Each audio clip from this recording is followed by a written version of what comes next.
That dress was inappropriate and your response was inappropriate. I don't care what nobody say, but that man is not a... They never said anything about this was the largest fundraiser for for HB. Everybody keeps saying this whole thing is just about a dress. It's not. The dress was simply the spark.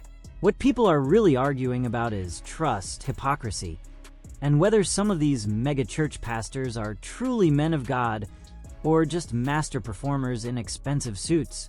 Because when Pastor Jamal Bryant stepped out defending his wife's now infamous gala dress, he probably thought he was shutting the critics down. Instead, he made the fire 10 times worse. And now people are dragging not just the outfit, but his entire ministry. Because social media has decided this isn't about fashion. It's about image. It's about performance. And it's about whether the pulpit has turned into a stage. The moment that sent everything into chaos came after Jamal Bryant's wife appeared at a December 2025 gala wearing a tight, flesh-tone gown that instantly took over the internet. Some people said it was elegant. Most people said it was wildly inappropriate for a first lady of a church. The dress hugged every curve. The color created optical illusions people couldn't stop talking about. And within hours the internet had already moved from, "What is she wearing?" to full-blown BBL rumors. People HBCUs in the country, but insecure, jealous, petty, small started dissecting her body, speculating about cosmetic surgery, and turning the entire moment into a viral church scandal. And once that happens online, there's no slowing it down, especially when the husband is already controversial. Because let's be honest, Jamal Bryant has never exactly had a clean reputation. For years, people have side-eyed him. Flashy preacher, celebrity pastor, always around cameras, always around politicians, always around big money fundraisers, always looking more like a public figure than a shepherd. He's the senior pastor of New Birth Missionary Baptist Church in Stonecrest, Georgia, a mega church with a massive platform and an even bigger history of controversy. And that history matters, because before Bryant even arrived, the church had already been surrounded by scandal under former pastor Eddie Long. Back in 2010, multiple young men filed lawsuits accusing Eddie Long of coercive relationships and inappropriate conduct, alleging manipulation involving gifts, trips, and abuse of spiritual authority. The lawsuits were eventually settled privately, and the entire thing quietly faded from mainstream headlines. But people never forgot. So, when Jamal Bryant took over, he wasn't stepping into a clean house. He was stepping into a church already carrying serious baggage. And then he added his own. Because Bryant doesn't exactly avoid controversy, he seems to walk straight into it. Remember when he casually said he wanted to grow cannabis on church land? Yes, that happened. During a podcast interview, he openly explained that since New Birth owned so much land, they should consider growing marijuana to attract young black men and create economic opportunities. His exact energy was basically, "Why aren't we raising cannabis?" He framed it as empowerment, teaching farming, building wealth, creating access.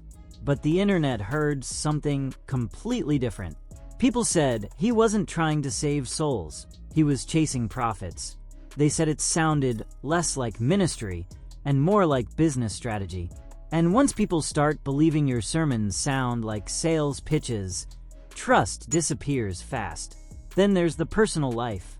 Because for many people, Jamal Bryant's credibility took its biggest hit during his marriage to Gizelle Bryant from the Real Housewives of Potomac.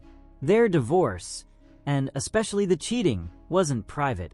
It became public conversation. And the cheating wasn't just gossip. Bryant admitted it. He openly acknowledged that infidelity played a major role in the marriage falling apart.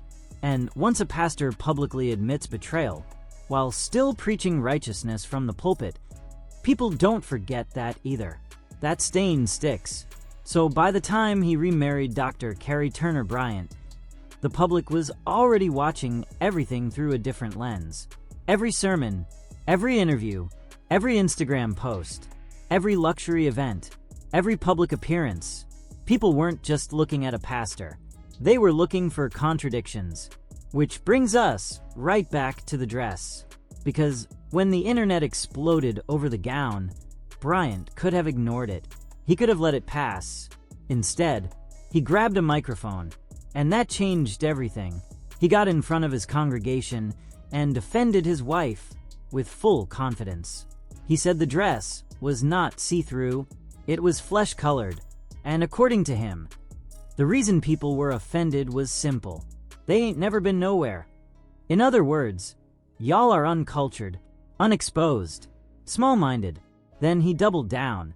He called critics insecure, jealous, petty, small-winded, and then he delivered the line that made the internet lose its mind.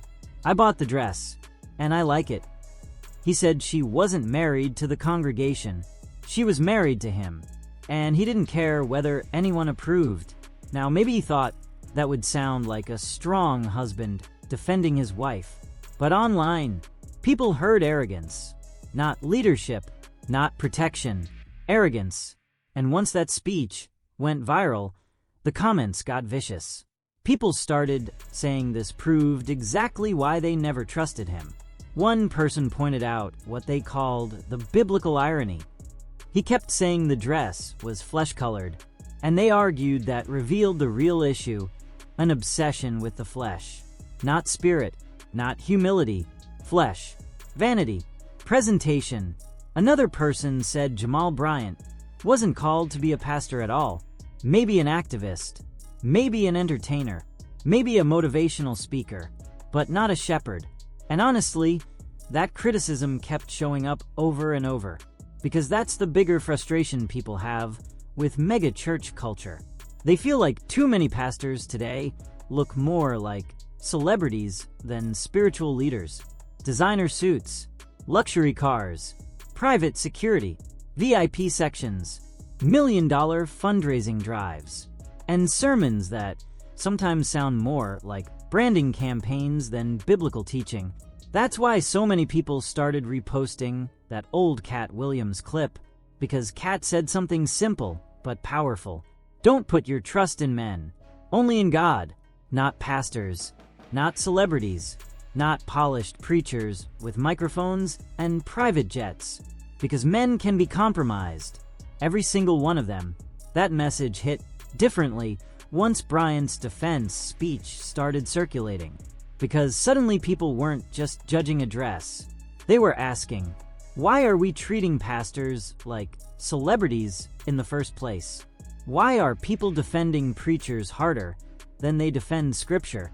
Why does holiness now come with designer labels and luxury branding? And then comedian Dusky added gasoline to the fire. His viral skits, mocking flashy megachurch pastors, started spreading even faster. And what made those skits sting wasn't that they were exaggerated. It was that they felt accurate.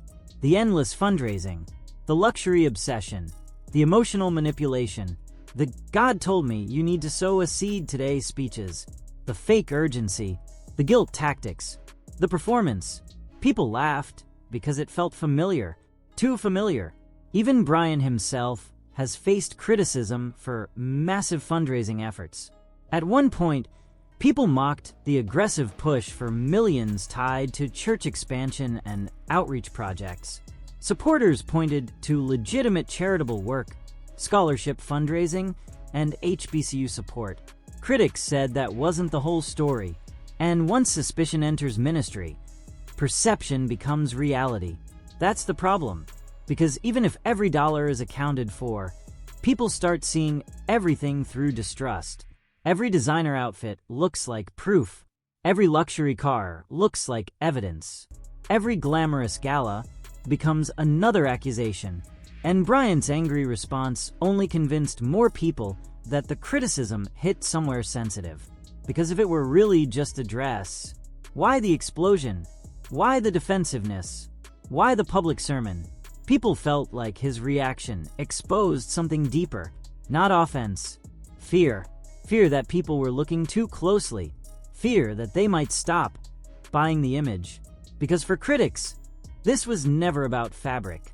It was about the machine, the social media branding, the glamorous pastor lifestyle, the public image management, the celebrity friendships, the polished first family aesthetic, the business of ministry, and the possibility that behind all of it, salvation might be secondary to cash flow. That's the accusation, not mine, the public's. And once people believe that, every scandal becomes confirmation, every rumor becomes evidence, every speech becomes performance. That's why this story exploded the way it did.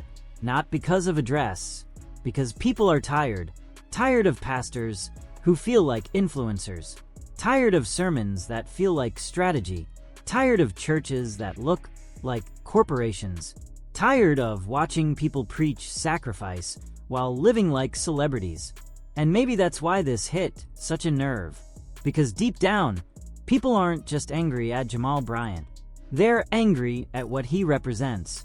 A larger system, a version of church where charisma beats character, where branding beats accountability, where appearance beats substance.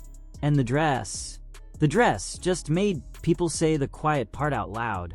So now the real question is this. Was the internet overreacting? Was that simply a husband defending his wife from unnecessary judgment? Or did that moment expose exactly why so many people no longer trust mega-church pastors at all?